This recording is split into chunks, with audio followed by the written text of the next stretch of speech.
देते हैं थोड़ी समय के लिए, पर जिसके बाल कम होते हैं सिर पर, हम उनसे कहते हैं कि अपने आप को कभी भी दुर्भाग्यशाली मत समझो।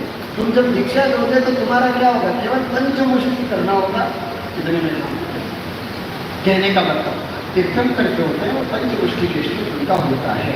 आगे देखो, तीर्थंकर भगवान कभी किसी गुरु से दीक्षा नहीं लेते। अच्छी अच्छी बातें सुनने को मिल रही है अब आपको, है ना। आपके भगवान किसी गुरु से दीक्षा नहीं लेते, क्योंकि वे स्वयं जगत के गुरु होते हैं, इसलिए उनको क्या बोलते हैं, स्वयंभू।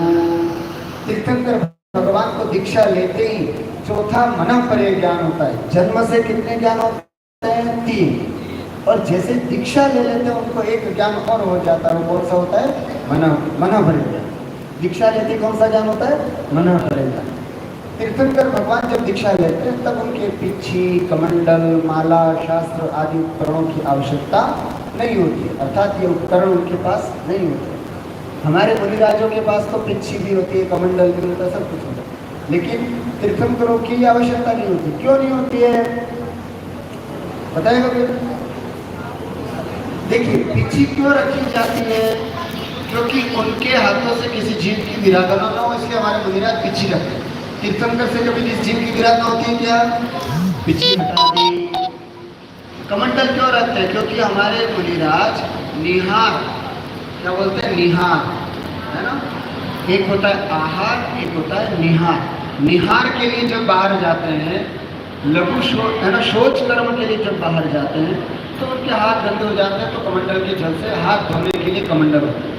हमारे तीर्थंकरों का निहार होता है क्या, नहीं होता, कभी भी निहार नहीं होता, मन तो होता ही नहीं। उनके अतिशय है जन्म के कि उनको कभी मन मूत्र होता है, इसलिए कमंडल की भी आवश्यकता नहीं। तीसरा, हमारे मुनिराज शास्त्र रखते हैं, इसलिए रखते हैं क्योंकि उनको स्वाध्याय करना पड़ता है, उनको अपना ज्ञान बढ़ाना पड़ता है। लेकिन भगवान को ज्ञान बढ़ाने की जरूरत है क्या, है ना, शुरू से अवधि ज्ञानी होता है, फिर मन परे ज्ञान और हो जाता है, इसलिए कोई उपकरण की आवश्यकता नहीं होती है। ऐसे हमारे तीर्थंकर होते हैं।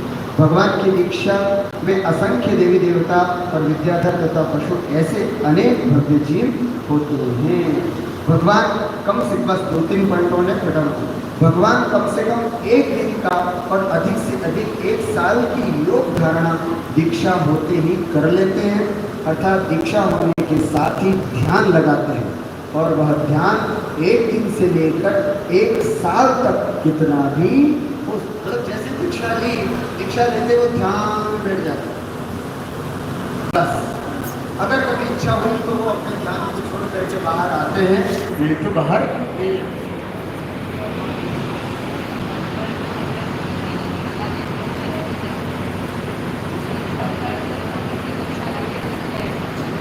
नहीं। तीर्थंकर किसी से दीक्षा भी नहीं लेते और किसी को दीक्षा भी नहीं देते। आपने देखा होगा, एक एक तीर्थंकर के साथ हजारों राजा दीक्षा ले लेते हैं, खुद ही लेते हैं, उनका संस्कार कोई नहीं करता, और खुद ही फिर मार्ग भ्रष्ट हो जाते हैं तो चले भी जाते हैं।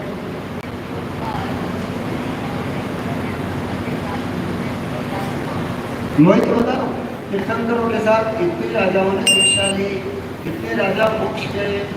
संभव है, दीक्षा तो होती है, पर दीक्षा तीर्थंकर नहीं देते, खुद हो जाती है।